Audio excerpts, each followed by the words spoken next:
तानसेन पहुंचा वृंदावन।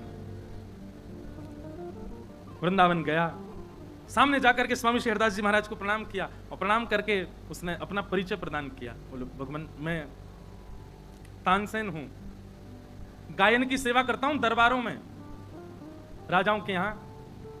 अपनी पूरी घटनाक्रम बताई और कहा कि मैं आपसे संगीत सीखने के लिए आया हूं, संगीत विद्या सीखने के लिए आया हूं।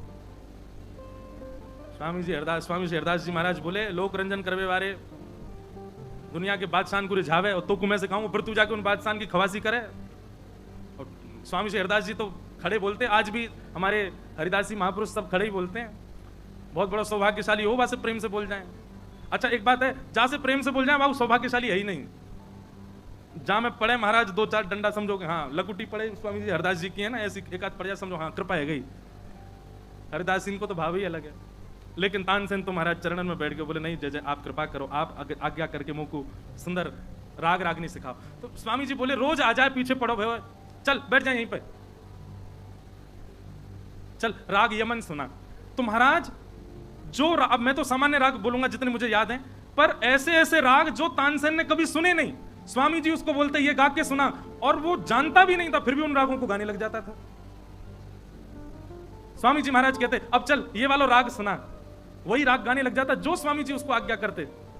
वो समझ गया, बोले भैया ये कोई सामान्य संगीतकार नहीं है या कोई सामान्य गंधर्व विद्या के अधिकारी वैसे नहीं है कि कोई किसी को बैठा के सिखावे या बैठ के सरगम लगवावे।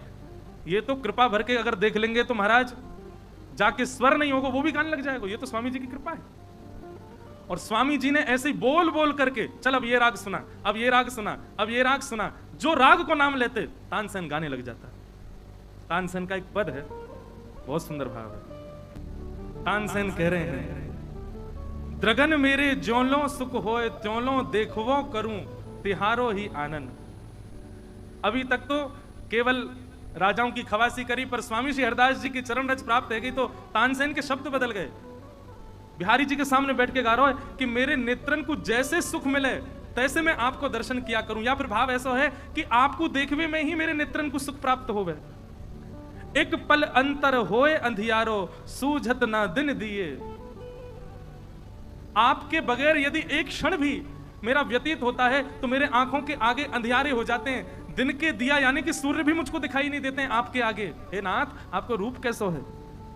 बोल ना सुहात काहू को कानन, कोई मुंह को आके बोले तो बाकी शब्द भी मुंह को बढ़िया ना लगे, क्योंकि अभी तक आपको मैंने देखो नहीं है। आप दिख जाओ तो ही मेरी सर्वांगीण इंद्रिय बाह्य रस स्वीकार करे, आपको देखे बगैर मैं कोई रस स्वीकार ना कर पाऊं नाथ।